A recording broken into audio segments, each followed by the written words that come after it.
Digital news का programme आपकी सेहत, आपका मेजबान एम साबिर हाजिर खिदमत है। वक्तन फवक्तन हम सेहत के हवाले से, कभी वालिदैन के हवाले से, बच्चों के हवाले से प्रोग्राम लेके आते हैं, कभी जो है हम सांस एलर्जी और इसके हवाले से प्रोग्राम लेके आते हैं। आज जो हम प्रोग्राम लेके आ रहे हैं वो इंतहाई अहम टॉपिक पर है, जिससे जो है बशर को 24 घंटे और हफ्ते के 7 दिन भी वास्ता पड़ता है, पूरा साल भी वास्ता पड़ता है और ऑन लाइफ भी वास्ता पड़ता है। और वो टॉपिक हमारा आज का क्या है? नाक, कान और गला। इस वक्त हमारे साथ मौजूद है ENT specialist doctor Mohammad Farhan Rabil Farhan साहब। सर बहुत शुक्रिया आपने हमें ज्वाइन किया। आज इस टॉपिक पे हम गुफ्तगू करने जा रहे हैं सर, वो है नाक की एलर्जी। आपको बताते चले कि नाक की एलर्जी के हवाले से अमूमी तौर पे मसाइल देखे गए हैं। नाक की एलर्जी का असल मसला क्या है, इसकी तशखीस क्या है, इसकी अलामात क्या है, इसकी वजूहात क्या है, और बताते चले कि क्या नाक की एलर्जी और दमा और नजला जुकाम इसका कोई आपस में कोई लिंक है। इन तमाम प्रोग्राम्स के सवालात पर मुफस्सिल गुफ्तगू करेंगे। डॉक्टर साहब हमारे साथ मौजूद है। सर बहुत शुक्रिया। सबसे पहले तो बताइएगा कि नाक की एलर्जी क्या है और इसके बुनियादी जो मसाइल हैं, जो इसके अवामिल हैं, उनके ऊपर तो बताइएगा। अस्सलाम वालेकुम, मेरा नाम डॉक्टर राबिल है। मैं ये एंटी स्पेशलिस्ट नाक कान गला इधर टीएचके हॉस्पिटल में काम कर रहा हूँ। तो आज इस टॉपिक पे बात करने की जसारत कर रहा हूँ, वो है कि नाक की एलर्जी। नाक की एलर्जी ये है कि जो अकॉर्डिंग टू द कंडीशंस हो सकती है। जैसे मौसम पे तब्दीली आती है, सर्दी आती है, उसमें ज्यादातर हो सकती है। जैसे हमारा गंदम का सीजन आता है, उसमें ज्यादा ये बढ़ सकती है।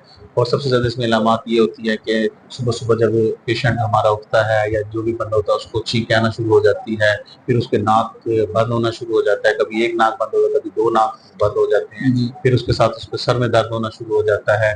फिर मुंह के अंदर कीड़ा गिरना शुरू हो जाता है, जिसकी वजह से जो पेशेंट है हमारा वो अनकंफर्टेबल फील करता है। उसकी अलामत में सबसे ज्यादा ये है कि आपको नोज में पेन होना शुरू हो जाता है, छींकें आना शुरू हो जाती है। और इन चीजों के अलावा पेशेंट जो है ना, फिर वो अपनी जो नॉर्मल रूटीन है या रोजमर्रा की जिंदगी है, वो उस पर उसकी बड़ी डिस्टर्ब होना शुरू हो जाती है। और उसमें सबसे जो पहले हम जो पेशेंट्स को एडवाइस करते हैं कि आप एक तो इसको बेड रेस्ट करें, प्रॉपर बेड रेस्ट करें, फिर आके एंटी स्पेशलिस्ट से उनका मुआयना करवाएं। मुआयना करवा के हम उनको सबसे पहले एग्जामिन करते हैं। एग्जामिन हम देखते हैं कि उसके अंदर क्या अलामत पाई जा रही है, कोई नाक का कोई दूध तो नहीं है, या उनकी नाक की हड्डी तो नहीं बढ़ी हुई, या इसके अलावा कोई उसका गोश्त तो नहीं बढ़ा हुआ, या कोई वो चोट वगैरह तो नहीं लग गई, या कोई पहले कोई दायमी मसला तो नहीं चल रहा, उसकी फैमिली हिस्ट्री तो नहीं इसमें शामिल है। तो जब एग्जामिन कर लेते हैं फिर हम उनको प्रॉपरली एडवाइस करते हैं। तो कुछ पेशेंट्स जो है ना हमारे 70 to 80% बल्कि 90% पेशेंट्स जो है ना वो हमारे मेडिसिन से ठीक हो जाते हैं। जो मेडिसिन से रिकवर नहीं कर पाते, हम फिर उनको कोशिश ये करते हैं कि उनको सर्जरी एडवाइस करते हैं। तो हमारे टीएचके हॉस्पिटल में एक पूरा ईएनटी स्पेशलिस्ट के लिए पूरा जो है ना हमारे औजार अवेलेबल हैं। हमारे ओटी में सारा सहूलियात अवेलेबल है। हम फ्री ऑफ कॉस्ट इधर अपनी जो है ना क्या कहते हैं सर्जरी को परफॉर्म करते हैं। अच्छा डॉक्टर साहब, थोड़ा सा ये भी बताइएगा, थोड़ा सा आपको बताते चले कि हमारे ये ईएनटी स्पेशलिस्ट हैं, तहसील हेडक्वार्टर अस्पताल डॉक्टर राबिल फरहान साहब बहुत 10% शख्सियत के मालिक हैं। थोड़ा सा डॉक्टर ये भी बताइएगा कि इस वक्त जो अमूमी तौर पे हमें मसाइल का सामने नाक की एलर्जी की वजह से, उसमें गर्द गुबार है, फूलों की खुशबू है, या जानवरों के जो बाल है उससे भी ये एलर्जी बढ़ती है सर, तो इसके हवाले से क्या एहतियाती तदाबीर है? अच्छा, सबसे पहले तो ये है कि ये जो एग्रीवेट होती है, जिससे शिद्दत इख्तियार करती है, उसकी वजह से गर्द गुबार सबसे इसका फैक्टर है, वो सबसे ज्यादा है। फिर उसके साथ जो है ना परफ्यूम की एलर्जी हो जाती है, या खवातीन है वो मिर्च मसालों से उनका मसला हो जाता है, जैसे परफ्यूम इस्तेमाल करनी है, मेकअप से किसी को एलर्जी हो जाती है। खास तौर पर जो पेट्स होते हैं, जो जानवर होते हैं घर में पालतू पाले होते हैं, तो उसकी वजह से ये ज्यादातर शिद्दत इख्तियार करती है, जिसको एग्रीवेट करते हैं। तो इसमें हम ये हिफाजती तवज्जो कहते हैं कि आप मास्क यूज करें, और जो सोप्स हैं वो जो कॉस्मेटिक्स वाले या खुशबू वाले सोप वो इस्तेमाल मत करें, और हैंड वॉशिंग करें, ताकि इसको अच्छी तरह से इसको अवॉइड किया जा सके और इससे बचा जा सके। अच्छा डॉक्टर साहब, थोड़ा सा ये भी बताइएगा, क्या नाक की एलर्जी को हम नजला जुकाम के साथ इसका कंपैरिजन कर सकते हैं? दूसरा ये भी बताइएगा, क्या ये नाक की जो एलर्जी है, क्या ये दमा इसके साथ इसका कोई लिंक है, क्या ये दायमी है? जी जी, देखें इसमें कोई कुछ चीजें देखनी होती है। जो नज़ला जुकाम है वो तो वक्ती तौर पे होता है, मगर जो एलर्जी का इशू है ये तो फक्तन फवक्तन चलता रहता है। इसमें अगर एक पेशेंट है तो उसको हम देख रहे होते हैं कि वो साल से 2 साल से 1.5 साल से मेडिसिन ले रहा होता है, उसकी वजह से फिर जो आप और क्या पूछना चाह रहे थे?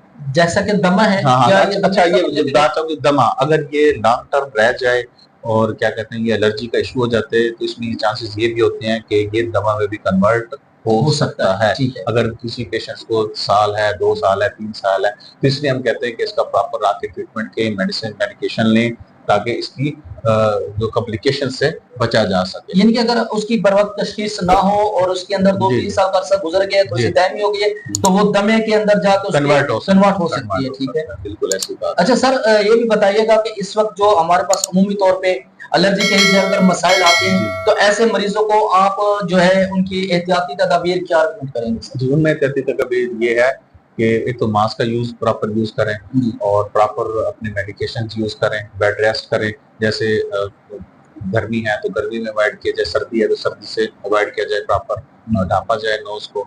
और कोई ऐसी चीजें ना कि जैसे स्पाइसी फूड्स हैं या स्पाइसी चीजें हैं जिसकी वजह से एग्रीवेट हो जाए, तो उनसे अवॉइड किया जाए, खासतौर पर फास्ट फूड से अवॉइड किया जाए। अच्छा सर, मैंने और भी आपसे मतलब छोटी सी मेरे पास पैगाम पहुंचे कि अमूमी तौर पे यहाँ देखा गया कि जो बुजुर्ग जो ज़ईफ़ुल उमर आते हैं या उनके पास कुव्वत इस्तेदाद नहीं होती मेडिसिन की, तो उनको आप खुद अपनी जाती जेब से खर्च करके उनको मेडिसिन मंगवा के देते हैं? नहीं, जाती जेब से नहीं, हम कोशिश ये करते हैं कि हॉस्पिटल से ज्यादातर उनको प्रोवाइड की जाए। जो पेशेंट पुअर होते हैं, जो नहीं ले सकते, तो सोशल वेलफेयर के काम से हम उनको प्रोवाइड कर देते हैं। अगर ज्यादा पेयर है जो अनपेइंग है, तो हम कोशिश करते हैं कि उनकी हेल्प आउट कर दी जाए, ठीक है, ताकि वो उनको बेचारों को मसला नहीं। सर, इस वक्त आपका प्रोग्राम हमारे पास लाइव हो रहा है, तो इस लाइव प्रोग्राम के हवाले से ये फर्स्ट प्रोग्राम है आपके साथ। तो अमूमी तौर पे जो मरीजों के अंदर हमने एक अलामात पाई है, एलर्जी की वजह से वो बेहाल हो जाते हैं, सांस लेना उनका महाल हो जाता है, तो इस सूरत में उन ऐसे मरीजों को क्या करना चाहिए? जी, ऐसे पेशेंट्स के लिए हम इमरजेंसी में उनको फौरन ले जाते हैं, कोई इंजेक्शन वगैरह देते हैं। जैसे हमारे पास इमरजेंसी में सोलोकार्टिव का इंजेक्शन अवेलेबल है, डेक्सा अवेलेबल है, और उसको हम नेबुलाइज करते हैं, नेबुलाइज मशीन देते हैं, जिसकी वजह से उनका सांस फौरी तौर पे, वक्ती तौर पे बल्कि बहाल हो जाता है। फिर आहिस्ता आहिस्ता जो है ना हम उनको रिकवर कर लेते हैं।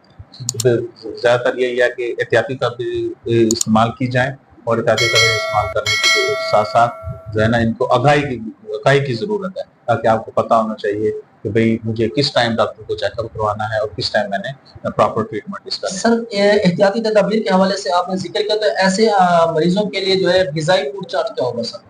ड्राई फ्रूट चार्ट की है कि स्पाइसी चीजें इस्तेमाल ना करें, जैसे चावल हो गया, बड़ा गोश्त हो गया, एलर्जी वाली फूड्स जिसमें ये एग्रीवेट कर जाए, उसको अवॉइड किया जाए। फास्ट फूड खासतौर पे जंक फूड होता है, इसकी वजह से ये ज्यादातर एग्रीवेट हो जाता है। ऑयली चीजों से खासतौर पे ये बचा जाए। तो ठीक, जो नाक की एलर्जी है, इसके अमूमी तौर पे मसाइल सामने आते रहते हैं, लेकिन अगर ऐसे मरीज जिनको अरसा 1 साल, 2 साल, 3 साल से इस मसले का जो है सामना है, तो ऐसे मरीजों को चाहिए कि वो बर वक्त जो है अपने मुतलका हेडक्वार्टर अस्पताल की जो ENT स्पेशलिस्ट है उसके पास जाके बाकायदा तौर पे अपना मुआयना करवाएं, तशखीस करवाएं, ताकि ये जो उनका एक 2-3 साल का दायमी मसला है एलर्जी का, कहीं ऐसा ना हो कि वो अस्थमा यानी दमा सांस की एलर्जी के साथ उसको कन्वर्ट हो जाए, उसके लिए जो है आने वाले मसाइल के अंदर पेचीदगियां सामने आए। इन ख्यालात का इजहार कर रहे थे ENT स्पेशलिस्ट तहसील हेडक्वार्टर अस्पताल डॉक्टर राबिल फरहान सर। बहुत शुक्रिया आपने हमें ज्वाइन किया आज के प्रोग्राम से। हम साबिर को इजाजत दीजिए। अल्लाह हाफ़िज़।